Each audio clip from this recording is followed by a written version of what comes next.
Welcome to science easy classes. शुरू करते हैं हम लोग पी ब्लॉक के आगे की कहानी। जो बच्चे फर्स्ट टाइम इसको देख रहे हैं, आप ऐसा किया, आप जो है यहाँ से मत शुरू कीजिए, आप शुरू से शुरू कीजिए, मतलब इस प्लेलिस्ट में जाइए और जो लेक्चर फर्स्ट है उसको पहले देखिए, उसके बाद सेकेंड देखिए, तब यहाँ पर देखिए। अगर आप फर्स्ट टाइम देख रहे हैं और आप तो शायद समझ में आने की संभावना कम है। बिना देर के शुरू करते हैं। रिएक्शन विथ हाइड्राइड के ऑक्सीजन फैमिली की ओ सही से टी पो की जब रिएक्शन कराइएगा तो इसको क्या बोलेंगे? Reaction with hydride. तो क्या होगा?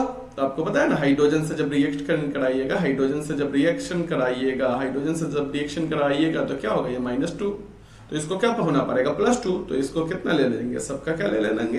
2। तो क्या बन गया अपने पास? H2O, H2S, H2TE, H2Se और H2TE। बना लेंगे, आसान सा है, कोई मुश्किल काम नहीं है ना, आसान है ना।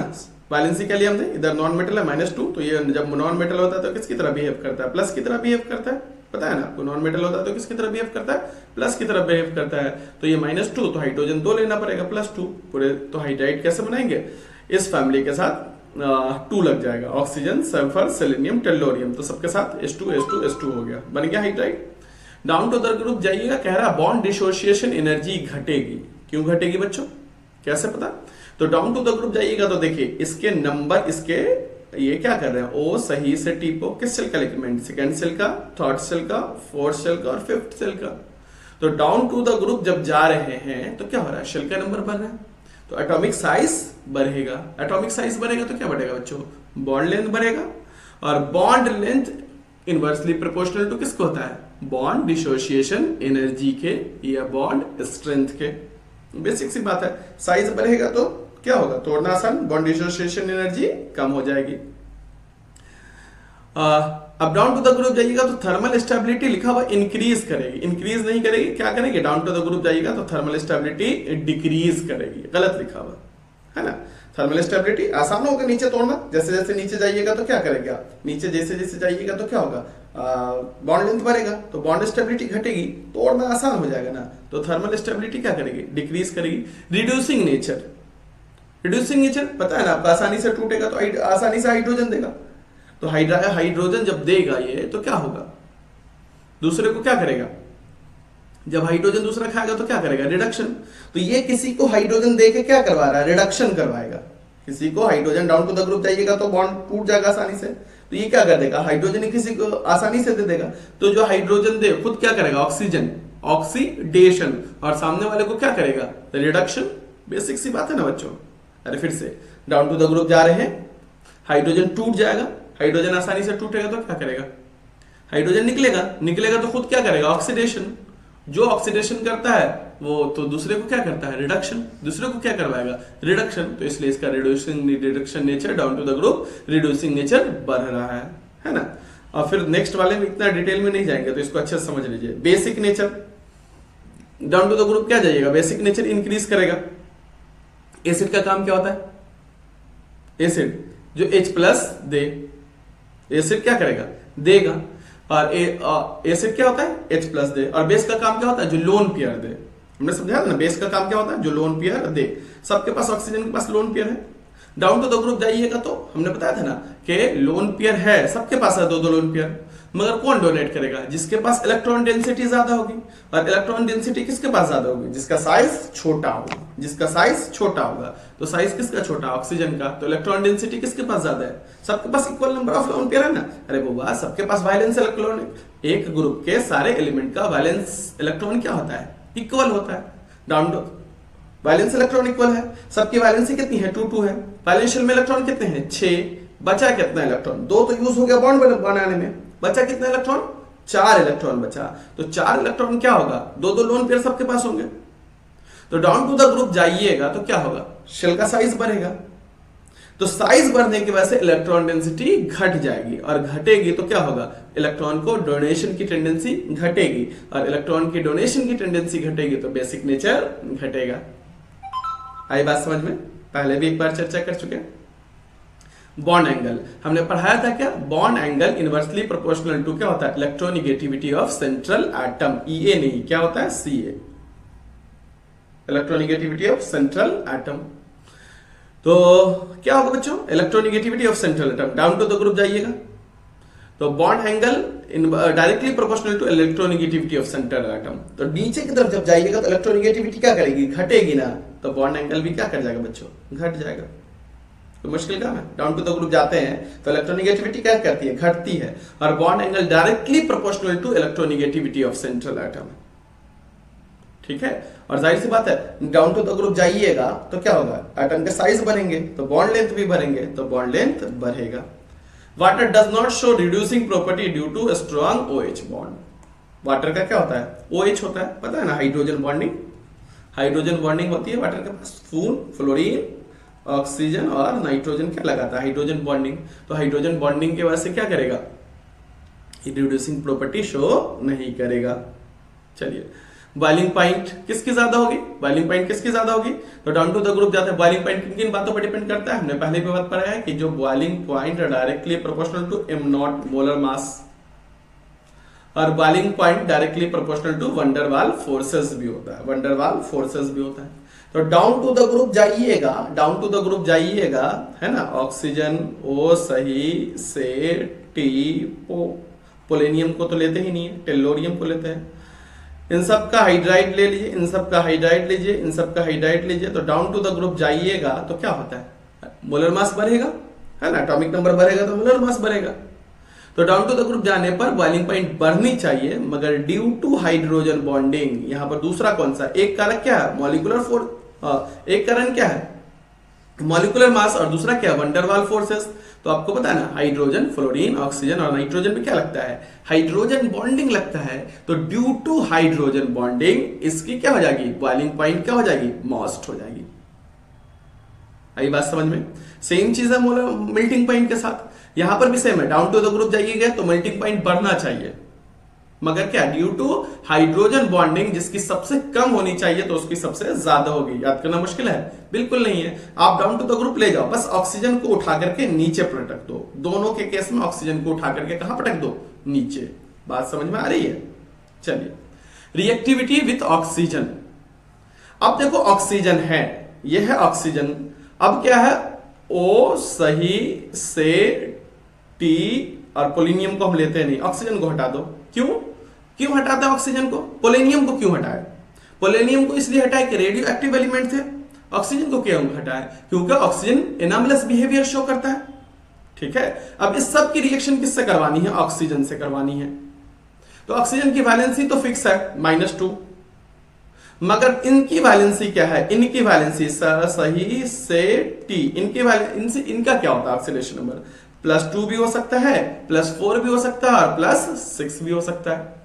तो +4 होगा तो क्या होगा, एक ऑक्सीजन की वैलेंसी 2 है, और सल्फर की वैलेंसी कितनी हो रही है, 4, तो यहां पर 2 लग जाएगा। एक सेलेनियम की वैलेंसी 4 है, ऑक्सीजन कितनी होती है, 2। अब तो इतना कॉमन सेंस यूज कर लीजिए ना, क्रॉस मल्टीप्लीकेशन कर दीजिए, इसको तोड़ दीजिए, पहले इसको क्या कर लीजिए 2, इसको 1, क्रॉस मल्टीप्लीकेशन कर लीजिए, इतना तो कॉमन सेंस आपको डेवलप हो गया होगा।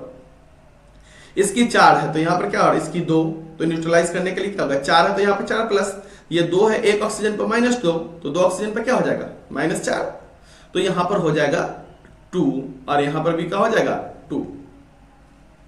दूसरी बात यह है कि इसको यहां से उतारते हैं, यहां ले आते हैं, O सही से T, इसको हटा दें, एनामलस बिहेवियर शो करेगा। चलिए, फिर ऑक्सीजन ले लेते हैं, ऑक्सीजन ले लेते हैं, ऑक्सीजन ले लेते हैं। तो अगर इसकी वैलेंसी, इसका ऑक्सीडेशन नंबर +6 है तो इसका कितना होता है, ये तो फिक्स है -2, तो इसका कहां पर आ जाएगा, यहां, और इसके वाले को कहां लिखते हैं, इसका यहां आ जाएगा, इसके बाद यहां आ जाएगा। ये कर सकता है तो काट दीजिए, काट दीजिए, तो क्या बन जाएगा, S1 और O3। तो एक तरफ क्या हो गया यहां पर, एक बार क्या होगा, S1O2 और S1O3, पूरी फैमिली के साथ यही होगा, तो इसलिए हमने क्या किया है, पूरी फैमिली के साथ E किसके लिए ले लिया है, O सही से T, इन तीनों के लिए लिया है। इसके लिए क्यों नहीं लिया, ऑक्सीजन के लिए, क्योंकि एनामलस बिहेवियर शो करता है, और पोलेनियम के लिए क्यों नहीं लिया, क्योंकि रेडियो एक्टिव एलिमेंट है। तो इन तीनों के साथ क्या होगा, ये ऑक्सीजन 2 से भी रिएक्ट करेंगे तीनों, और ऑक्सीजन 3 से भी रिएक्ट करेंगे। उम्मीद है कि आपको बात समझ में आ गई होगी। O3 and SO2 are gases, ये दोनों क्या है, गैसेस हैं। SiO2 सॉलिड, याद करना है सर, करने का मन करे तो करिए, नहीं तो उतना इंपॉर्टेंट नहीं है। अब SO2 से TeO2 तक, SO2 से TeO2 तक नीचे की तरफ जाइएगा तो रिड्यूसिंग प्रॉपर्टी डिक्रीज करेगा। रिड्यूसिंग प्रॉपर्टी का मतलब क्या है? डाउन टू द ग्रुप जाइएगा तो क्या करेगा ये? डाउन टू द ग्रुप जाइएगा तो क्या करेगा बताइए। अच्छा अभी पढ़ा है ना, इससे पहले वाले में कंसल्ट कर लिए कि रिड्यूसिंग प्रॉपर्टी किन चीजों पर डिपेंड करता है, कमेंट बॉक्स में बताइए तो। अच्छा यहां पर लिखे हुआ है पहले से, चलिए तो आप देख लीजिए, ये चीज आप कमेंट बॉक्स में बताइए। इतना देर से हम लोग कई बार बोल चुके हैं रिड्यूसिंग प्रॉपर्टी, देखते हैं कितने बच्चों का आता है। Sulphur, selenium, tellurium also form EO3 type oxide, अभी बात कर ली हम लोग। Tendency to EO3 decrease down to the group, क्यों? आपको पता है ना, due to inert pair effect. Down to the group जाइएगा तो आपको पता है कि सल्फर के अगर हम लोग इस फैमिली में अगर 6 इलेक्ट्रॉन दे रहे हैं तो कैसे दे रहे हैं? NH2 NP4, इसका क्या है? General electronic configuration. तो S से 2 और P से क्या होता है? 4 इलेक्ट्रॉन देते हैं, टोटल कितना देंगे? 6। और आपको साथ में मालूम है कि इनर्ट पेयर इफेक्ट क्या है? डाउन टू द ग्रुप जाइएगा तो इस due to inert pair effect इसके डोनेशन की टेंडेंसी घट जाती है, घटती है ना। तो इसलिए क्या होगा? ये लिस्ट स्टेबल होगा। डाउन टू द ग्रुप जैसे जैसे जाइएगा इसके डोनेशन की टेंडेंसी घटेगी, तो स्टेबिलिटी भी क्या करेगी बच्चों? घटेगी। तो tendency to form EO3 decrease down to the group due to the group, due to the, 2 बार लिखा गया है ना, ड्यू टू ग्रुप और ड्यू टू, अब इसको ठीक कर लीजिएगा, इनर्ट पेयर इफेक्ट। आ रही बात समझे? रिएक्टिविटी टुवर्ड्स हैलोजन, ये हैलोजन से कैसे रिएक्ट करेगा, ठीक है। चलिए हाइड्रोजन को यहां पर, यह हाइड्रोजन क्या है? More electronegative. तो जब किसी भी मॉलिक्यूल में दोनों नॉन मेटल हो, मेरी बात ध्यान सुनिएगा, किसी मॉलिक्यूल में दोनों नॉन मेटल हो तो जिसकी इलेक्ट्रोनिगेटिविटी ज्यादा होगी वो तो निगेटिव रहना चाहेगा, और हाइड्रोजन फैमिली ज्यादा इलेक्ट्रोनिगेटिव है।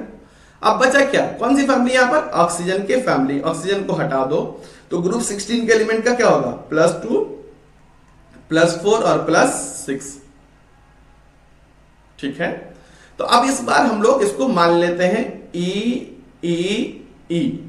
अगर ये शो कर रहा है +2 तो हाइड्रोजन कितने हाइड्रोजन से रिएक्ट करेगा? एक हाइड्रोजन का -1 तो 2 हाइड्रोजन का -2।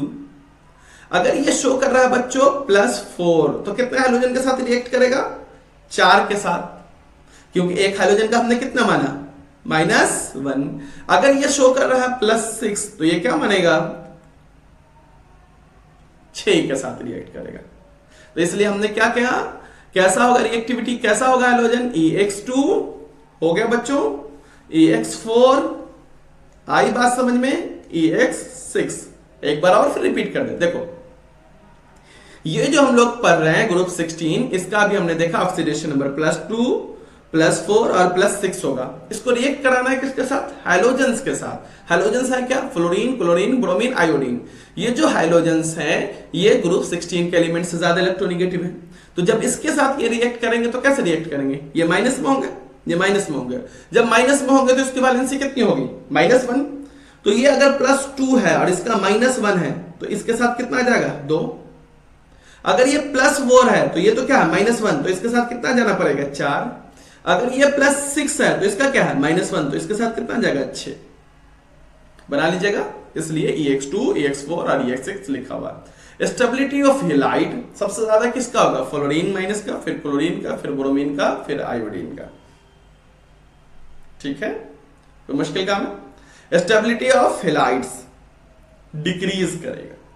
डाउन टू द ग्रुप जाइएगा तो स्टेबिलिटी ऑफ हैलाइड क्या करते हैं? डिक्रीज करते हैं डाउन टू द ग्रुप जाने पर। और बस सर किसी लिखकर आप लिख लीजिए किसी एक के लिए भी कि डाउन टू द ग्रुप जाने पर स्टेबिलिटी ऑफ हैलाइड क्या करेगा? डिक्रीज करेगा। क्यों? वही चक्कर है कि नीचे की तरफ जाइएगा साइज बढ़ेगा, आसानी से बॉन्ड टूट जाता है, ठीक है। Note among hexa halide, hexa halide का मतलब क्या होता है? 6। हेक्सा मतलब 6, हेक्सा मतलब क्या लिखा हुआ? 6। जब ये किससे? 6 हाइड्रोजन से रिएक्ट करेगा तो ग्रुप 16 के एलिमेंट कितने हाइड्रोजन से? 6 हाइड्रोजन से, इसलिए हमने EX6 लिख दिया है। Among hexa halide, hexa fluorides और only stable hexa halide, stable halide कह रहा है क्या? Among hexa halides. Hexa fluoride का मतलब क्या होगा? EX6। जब EX6 है तो कितने बॉन्ड बनाएंगे बेटा? 6 बॉन्ड। इलेक्ट्रॉन कितने होते हैं? 6। तो कितना बॉन्ड बनाया, 6, 6 का 6 सिग्मा बॉन्ड बनेगा, कोई इलेक्ट्रॉन बचा नहीं, तो लोन पेयर क्या होगा, 0। तो जब 6 सिग्मा बॉन्ड होता है तो हाइब्रिडाइजेशन क्या होता है बच्चों, sp3d2, sp3d2 due to list. और इसकी ज्योमेट्री क्या होगी, ज्योमेट्री और शेप क्या होता है पता है ना, ज्योमेट्री और शेप, यहां पे क्या लिख देता हूं मैं, ई, यहां पे क्या लिख देता हूं, अरे ये क्या हो रहा है, 1 मिनट बच्चों, हाँ ई, यहाँ पे x, अच्छा हेक्सा फ्लोराइड है तो F लिख देते हैं डायरेक्ट, F डायरेक्ट लिख देते हैं। चलिए कमेंट बॉक्स में जब तक मैं बना रहा हूं कमेंट बॉक्स में जल्दी जल्दी टाइप कीजिए तो आप लोग, सर इतना देर में तो मैं ही बता देता हूं, ऑक्टाहेड्रल होता है। तो यहां पर क्या होता है, लिस्ट स्टेरिक रिपल्शन की वजह से, तो इस बात को याद रख लीजिएगा कि सिर्फ हेक्सा हैलाइड्स में हेक्सा फ्लोराइड सबसे ज्यादा स्टेबल होता है। SF6 is exceptionally stable for steric reason, ठीक है। Among tetrafluoride, SF4 is gas और SF6 is liquid and TeF4 is solid। Sir क्या है S, Se, Te, तो क्या हो जाएगा भाई, यहां पर F4, यहां पर भी F4 ही कर देते हैं और यहां पर भी Te4। ये ऊपर वाला है मॉलिक्यूलर मास कम, जैसे जैसे मॉलिक्यूलर मास बढ़ता चला जाएगा किसकी तरफ जाएगा, गैस से सॉलिड की तरफ चला जाएगा, गैस से सॉलिड की तरफ चला जाएगा। हमने अलग से SF4 देखा है, तो SF4 का सबसे पहले आप स्ट्रक्चर बनाते हो, आपको जैसे भी बनाता है। तो फ्लोरीन कितना बॉन्ड बनेगा, 1, इसके पास कितने इलेक्ट्रॉन होते हैं, 6, 4 यूज हो गया बच्चों, तो 2 बचा। हाइब्रिडाइजेशन क्या होगी, 1, 2, 3, 4 और 5 के लिए हाइब्रिडाइजेशन हमने क्या पढ़ाया बाबू आपको, sp3d। sp3d की ज्योमेट्री क्या होती है बच्चों, sp3 की ज्योमेट्री क्या होती है, ट्राइगोनल बाय पिरामिडल। तो यहां फ्लोरीन दे दीजिए, यहां फ्लोरीन दे दीजिए, यहां फ्लोरीन और यहां फ्लोरीन। हमने आपको जब सिखाया था कि जब एक लोन पेयर हो तो सबसे अलग दिया करो, तुम उसको एक लोन पेयर हो तो सबसे अलग लिखा करो इधर।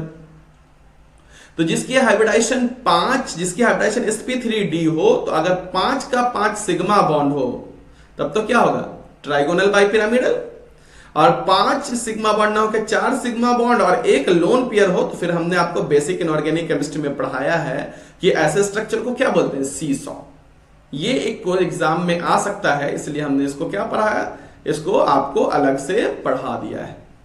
SF4 की हाइब्रिडाइजेशन पूछ सकता है, sp3d कैसे निकालना सिखाया है हमने, इसके लिए आपको एक पूरा का पूरा सेपरेट लेक्चर बना करके दिखाया है ना बच्चों। अच्छा इस हो गया इसकी ज्योमेट्री। और थोड़ा सा भी लगता है कि तेज हो रहा है या कुछ हो रहा है, तो इसका मतलब है क्या प्रोसेस से नहीं आ रहा बच्चों, और एग्जाम बहुत बिल्कुल सेल पे है, एकदम करीब है, तो हम इस और डिटेल एक्सप्लेनेशन में नहीं जा सकते, क्योंकि हमें कम से कम समय में जो टारगेट है उसको थोड़ा सा 1-2 दिन लेट चल रहा है, और वो एक रिकवर आज ही हो जाएगा, बहुत जल्दी वो अपने टाइम पे आ जाएगा, ठीक है। ये चूंकि इस ब्लॉक सबसे लेंदी चैप्टर है और उस पूरे को समराइजेशन में बहुत समय लगता है, बाकी कर लेंगे अपन टाइम पे, हम लोग हो जाएगा। खैर, तो जिन बच्चों को लग रहा है कि सर क्या क्या बोल रहे हैं, नहीं कुछ बात समझ में आ रही है, आप अगर सीरियल वाइज आइएगा तो पक्का बात समझ में आएगी, ठीक है। तो 5 सिग्मा बॉन्ड है और 4 सिग्मा बॉन्ड और एक लोन पेयर। तो ऐसे केस में क्या होगा, ज्योमेट्री तो सेम रहती है, ट्राइगोनल पाइरामिडल, बदलता है क्या है, शेप, और एग्जाम में पूछता है क्या है, शेप। तो इसका क्या हो जाएगा, सीसा। अलग से इसलिए बनाया कि एग्जाम में पूछने की संभावना बनती है। और SF6 का क्या होता, SF6 का क्या हो जाता बच्चों, आप कमेंट बॉक्स में बनाइए, अब मैं बनवा चुका हूं आपको। डाई ऑक्सीजन, इसकी प्रिपरेशन कैसे करते हैं डाई ऑक्सीजन की, तो हम लोग पोटेशियम क्लोरेट लेते हैं KClO3, इसको MnO2 के प्रेजेंस में हीट कर दीजिए, MnO2 के प्रेजेंस में हीट कीजिएगा तो क्या बन जाएगा, ये KCl+O2 में टूट जाएगा। तो मिल गया अपने आपको, अपन को क्या मिल गया, डाई ऑक्सीजन। या फिर दूसरा, by heating oxides of less reactive metal, हम एक मेटल का ऑक्साइड ले लिए, पता है ना, नीचे की तरफ जाइएगा साइज बढ़ेगा तो रिएक्टिविटी क्या कर जाती है, घट जाती है, लेस रिएक्टिव मेटल Ag, इसके साथ किसको ले लेंगे, ऑक्सीजन को ले लेंगे। तो मेटल के ऑक्साइड ले लिए, इसको भी हीट कीजिएगा तो Ag अलग और ऑक्सीजन अलग हो जाएगा। दो प्रोसेस देखे सर, इंपॉर्टेंट है, बस एक बार इसको अच्छे देख लीजिए और ये मोलिब्डेनम के ऑक्साइड को देख लीजिए, कोई ज्यादा रटने की जरूरत नहीं है। लार्ज स्केल पे कैसे बनाते हैं, तो large in the preparation from electrolysis क्या करते हैं हम लोग, H2O को लेते हैं, H2O लिए, ठीक है, और H2O लिए और उसको क्या किए हम लोग, H2O को इसमें दे दी इलेक्ट्रिसिटी, ठीक है, क्या डाल दिया, इलेक्ट्रिसिटी, और एक कैटलिस्ट भी डलता है यहां पे, इलेक्ट्रिसिटी के अलावा एक कैटलिस्ट भी डलता है, और ये कैटलिस्ट कौन सा है, हम आपसे एक बार जरूर के रिक्वेस्ट करेंगे कि H2O की जब हम इलेक्ट्रिसिटी कराते हैं तो कोई क्या डलता है, कैटलिस्ट डलता है या मीडियम डालता है, H2SO4, क्या करूं आपको छोड़ देता हूं, अभी बुक एग्जाम के बाद पढ़वाऊंगा, H2SO4 डाले, सम ड्रॉप ऑफ H2SO4 डालिएगा, इसका कीजिएगा इलेक्ट्रोलिसिस, तो H2 किस पे चला जाएगा, कैथोड पे, और O2 क्या जाएगा, एनोड पे। जब इलेक्ट्रोलिसिस करवाते हैं तो दो पार्ट होता है, एक होता है कैथोड, दूसरा होता है इलेक्ट्रोड। कई बच्चे बोलेंगे सर हमको नहीं समझ में आया, तो इसके लिए आप थोड़ा सा पैसेंस रखिए, हम जब इलेक्ट्रोकेमिस्ट्री पढ़ाएंगे तो इसको डिटेल में इस पर चर्चा करेंगे, चलेगा, मान जाएगा मेरी बात। लार्ज स्केल पे कैसे बनाते हैं, O2 is obtained from air by removing of CO2 and H2O vapor and the remaining gases are liquefied and fractionally distilled to give dinitrogen and dioxygen। कहना क्या चाहते हैं सर, कुछ नहीं कहना चाहते हैं, हम आपको कह रहे हैं कि आप एयर लीजिए, ले लिए एयर पकड़े, उसको कंप्रेस कीजिए और कूल कीजिए, कितने पर, कंप्रेस कीजिए और ठंडा कीजिए 0 डिग्री सेल्सियस से कम पर, compress and cool below 0 degree Celsius पे। जब 0 डिग्री सेल्सियस पे कम कीजिएगा तो एयर में मौजूद वाटर मॉलिक्यूल वेपर क्या हो जाएगा, वाटर वेपर होता है ना एयर में मौजूद, ह्यूमिडिटी जिसकी वजह से होती है, वाटर वेपर, वाटर मॉलिक्यूल किस में कन्वर्ट हो जाएगा, आइस में कन्वर्ट हो जाएगा, और जब आइस में कन्वर्ट हो जाएगा तो सॉलिड होगा, सॉलिड होगा तो उसको निकल जाएगा आसानी से। अब जो बचा उसको compress and cool below -78 degree Celsius पे ले जाइए, कितने पे ले जाइए, -78.5 डिग्री सेल्सियस पे ले जाइए, तो जो CO2 है उसमें मौजूद जो CO2 गैस है सेपरेट हो जाएगा, क्यों, क्योंकि इसमें किस में तब्दील हो जाएगा, ड्राई आइस में, किस में तब्दील हो जाएगा, ड्राई आइस में। अब जो बचा उसको क्या करना है, आपको कंप्रेस करना है और कूल करना है, कितने, -200 डिग्री सेल्सियस पर, कितने पर, -200 डिग्री सेल्सियस पर। क्या क्या बचा होगा उसमें सर, नाइट्रोजन, ऑक्सीजन, आर्गन, ये सब जो बचा है ना, इन सबको क्या कीजिए, -200 डिग्री सेल्सियस पे कंप्रेस कीजिए, 1 मिनट बस, ठीक है, हो चुका है ये, इसलिए लिख रहा है, लिखा हुआ दिख रहा है कि एक्चुअली में हुआ क्या था कि मैंने पूरा पढ़ा दिया, मालूम है कि रिकॉर्डिंग ही ऑन नहीं है, तो होता है कई बार साउंड का इम्पैक्ट, कई बार, चलो इसको भी चेक कर लेता हूँ, ये सही जा रहा है, तो ये 2 बार हो चुका है, इसलिए थोड़ा सा टाइम लगा आपको, रात में तो मैं बहुत इरिटेट हो गया था इस वजह से, तो ये रिकॉर्डिंग के साथ इश्यूज हैं, चलिए खैर, कहां पे था मैं, कि जो बचा, क्या बचा, N2 और आर्गन, जब इतना कीजिएगा तो लिक्विफाइड हो जाएगा, -200 डिग्री सेल्सियस पे कर दीजिएगा ठंडा तो ये लिक्विफाइड हो जाएगा, ठीक है। क्या बचा, N2O2 और आर्गन। सबसे पहले एयर लिए, एयर को ठंडा किए -0 डिग्री सेल्सियस पे तो वाटर मॉलिक्यूल निकल गया, फिर -78 डिग्री सेल्सियस पे ठंडा किए तो क्या निकल गया, CO2 गैस निकल गया ड्राई गैस के फॉर्म में। तो ये भी याद रखिएगा, CO2 ही क्या बनाता है, ड्राई गैस, आइस, ऐस नहीं आइस। फिर उसको ठंडा कीजिएगा -200 डिग्री सेल्सियस पे, बचेगा क्या उसमें, नाइट्रोजन, ऑक्सीजन और आर्गन। अब उसका कीजिएगा फ्रैक्शनल डिस्टिलेशन, मतलब धीरे धीरे धीरे उसको गर्म कीजिएगा। ये सब जो बचे हैं इन सब का क्या कीजिएगा, फ्रैक्शनल डिस्टिलेशन, धीरे धीरे जब उसको गर्म कीजिएगा, मतलब 1 डिग्री बढ़ाइए तो क्या होगा, -199, 2 डिग्री बढ़ाइए -188, तो 198, 3 डिग्री घटाइए -97, 4 बढ़ाइए 96। जैसे 4 बढ़ाइएगा तो ये N2 गैस भाई साहब निकल जाएंगे और हमको मिल गया N2। यही तो हमको प्राप्त करना था। तो कितना आसान सा है। अंग्रेजी लिखने में दिक्कत होता है तो पहले इस रिएक्शन पे प्रैक्टिस कर लीजिए, 10 बार 5 बार आएगा एग्जाम में, बहुत इंपॉर्टेंट आने की संभावना है।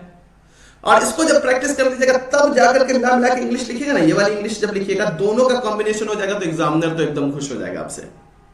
तो पहले उस रिएक्शन पे प्रैक्टिस कर दीजिए। वही चीज तो कह रहा है, O2 is obtained from air by removing CO2 and H2O vapor and the remaining gases are liquefied and fractionally distilled to give dinitrogen और dioxygen। इसी चीज को कहा है यहां पर, इसी चीज को इसको डिटेल में हमने बात की है कि -183 डिग्री सेल्सियस पे अपना O2 निकल जाएगा। बात समझ में आई?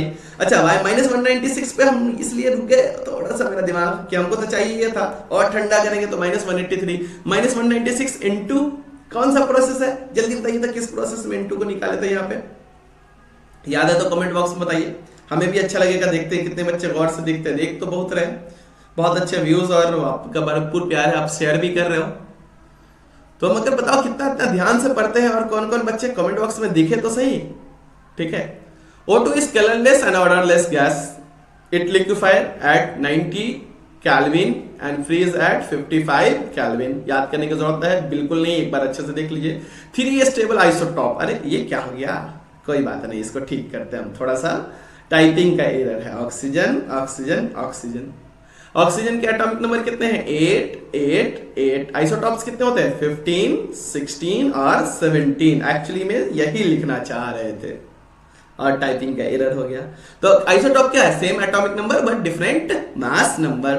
तो ये हो गया था 3 ऑक्सीजन के आइसोटॉप्स है ना, और 16 17 18 हो गए। ठीक,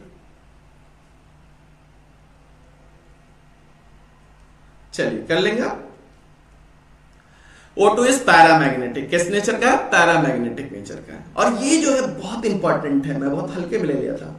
ये VVI फॉर बोर्ड, ये पूछता है हमेशा, कई बार पूछ चुका है कि O2 का क्या पैरामैग्नेटिक नेचर का। क्यों पूछता है कि अमूमन जब हम लोग मैग्नेटिक प्रॉपर्टीज देखते हैं ना बच्चों, तो उसमें मौजूद इलेक्ट्रॉन को हम देख लेते हैं। जैसे ऑक्सीजन के पास कितने इलेक्ट्रॉन है? 8, तो 2 ऑक्सीजन है तो कितने हो गए? 16। तो एक ट्रिक इन जनरल हम लोग रटवा देते हैं बच्चों के कि जिसके पास इवन नंबर ऑफ मतलब सम संख्या इलेक्ट्रॉन रहे वो डायमैग्नेटिक शो करेगा, और विषम संख्या ऑफ इलेक्ट्रॉन रहेगा तो पैरामैग्नेटिक शो करेगा।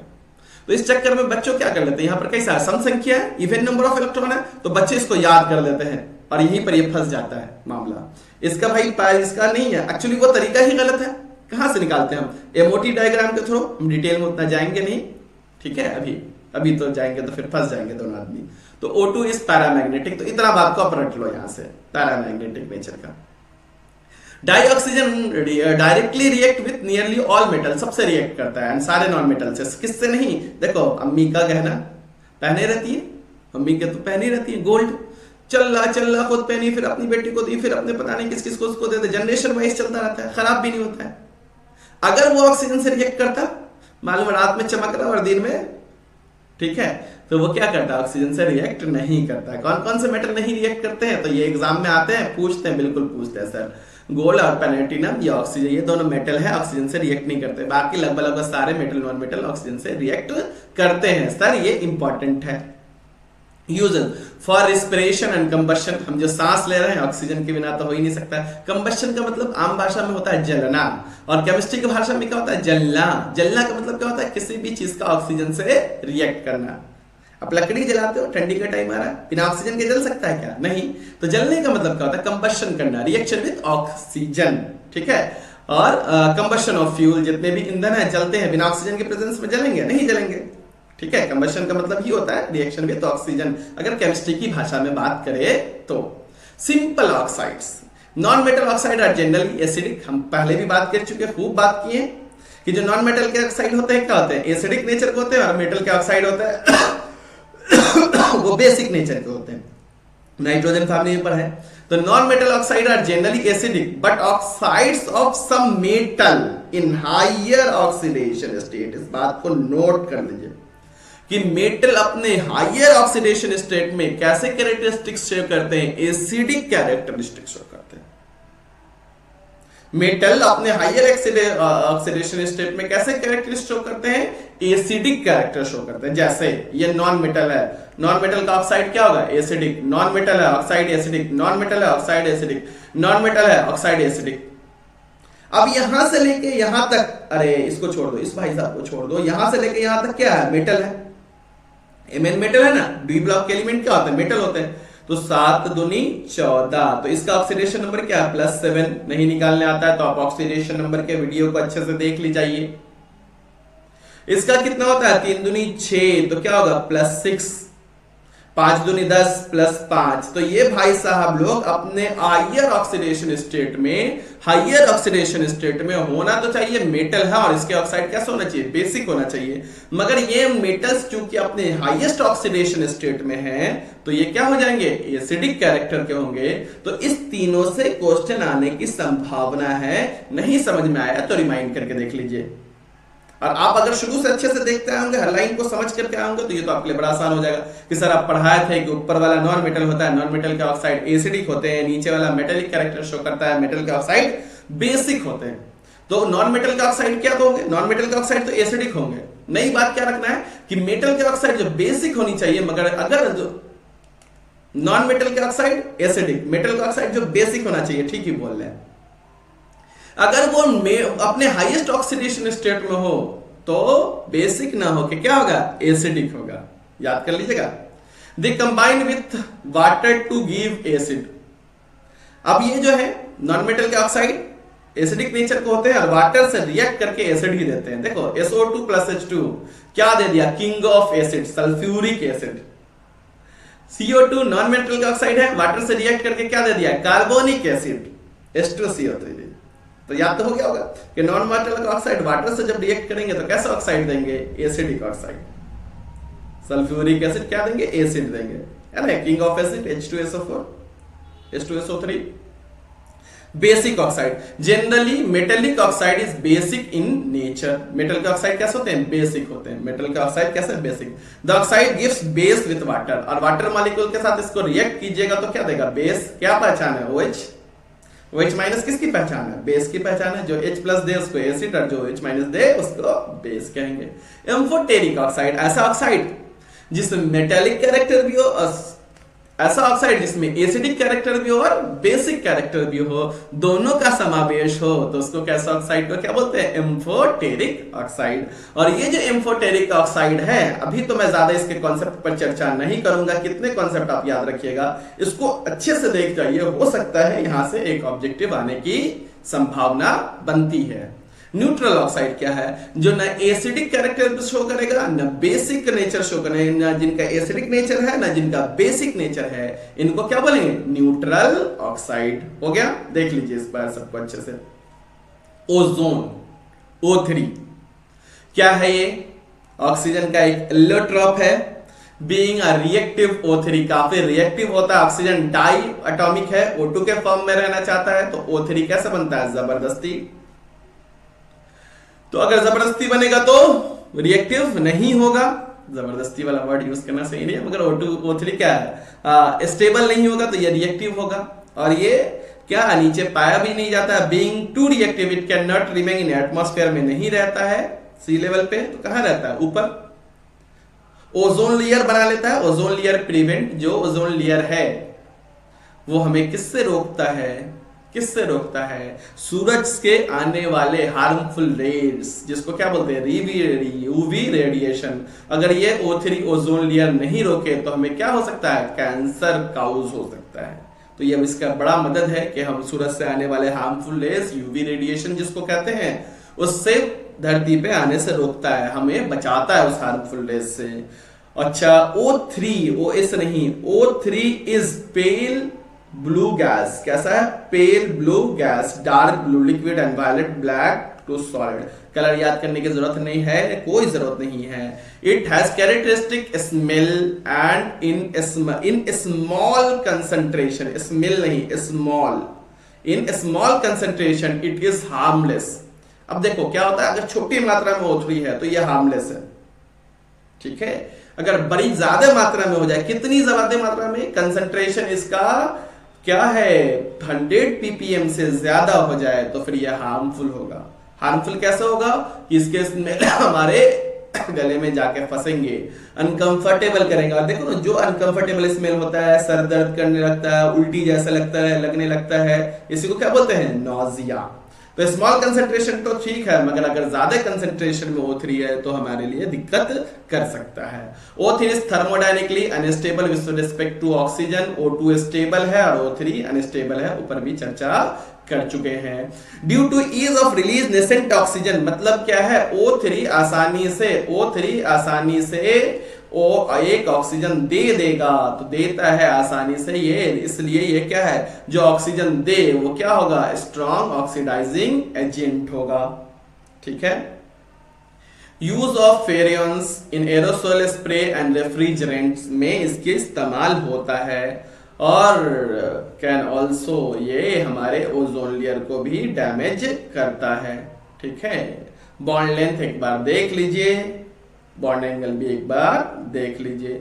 यूज कहाँ है, यूज एज जर्मीसाइड, डिसइंफेक्टेंट, जर्मीसाइड जानते हैं, डिसइंफेक्टेंट जानते हैं, फॉर स्टर्लिंग वाटर में है, यूज फॉर ब्लीचिंग ऑयल्स में है, and oxidising agent in manufacturing of KMnO4। बाकी जिस बात को हल्के में ले रहे हैं आप भी ले लीजिए, इस बात को भारी में ले लीजिए।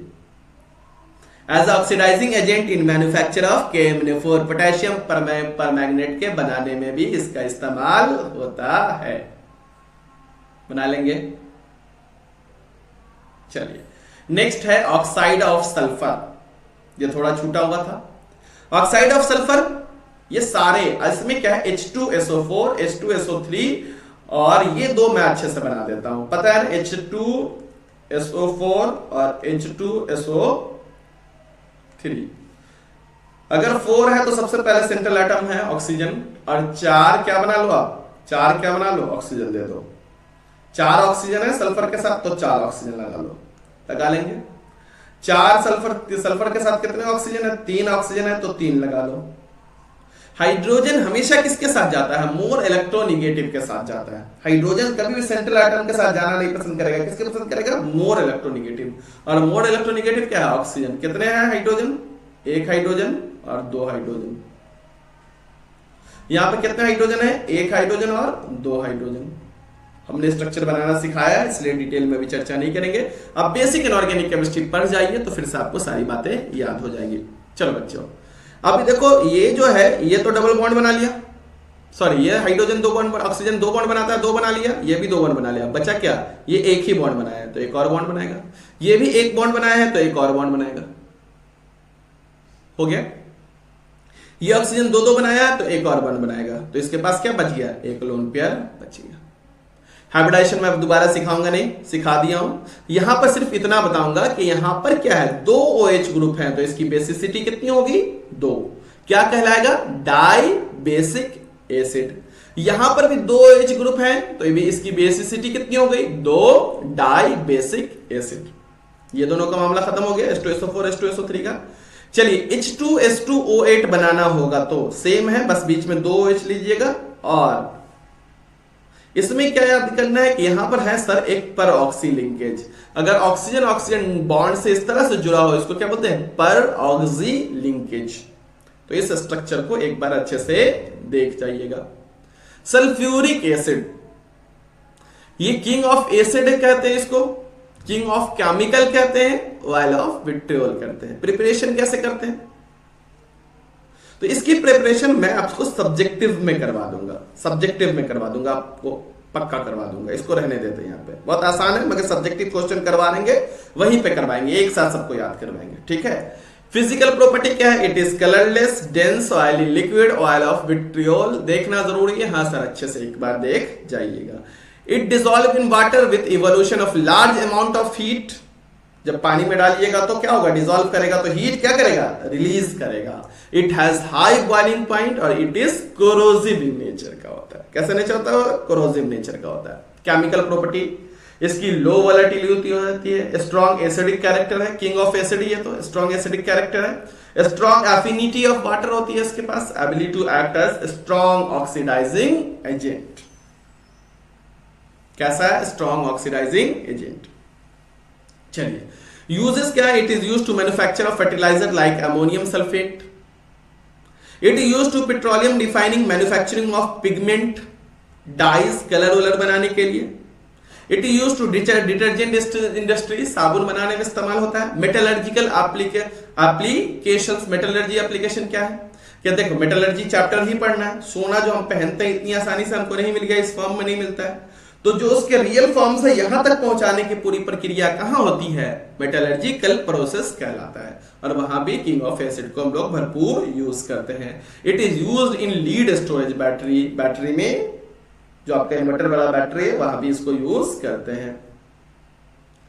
चलिए ग्रुप 17 के एलिमेंट NH2 जिन electronic NH2 NP5 fluorine chlorine bromine iodine सर्टीन और टेनेसीन याद कर लीजिए, याद होना जरूरी है। ठीक है, तो हम लोग यहां तक ही रखते हैं, बस एक छोटा सा लेक्चर बच गया है, जब तक इसको देखें बहुत जल्दी इसको अपडेट करने वाले हैं। और जो टाइम थोड़ा सा ऊपर नीचे हुआ है पी ब्लॉक में ही हुआ है, क्योंकि बहुत बड़े चैप्टर को समराइज करना था।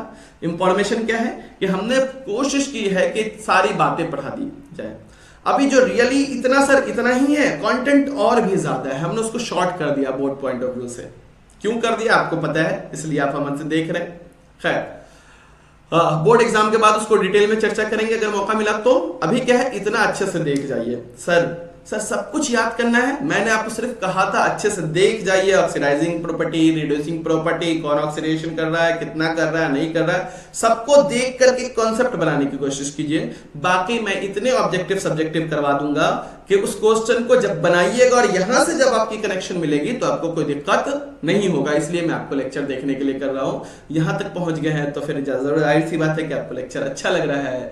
दोस्तों से जरूर शेयर कीजिए, क्योंकि आपका लाइक सब्सक्राइब हमें मोटिवेट करता है और अच्छे से अच्छा कंटेंट बनाने के लिए। मिलते हैं बहुत जल्द नेक्स्ट लेक्चर में। Thank you, bye.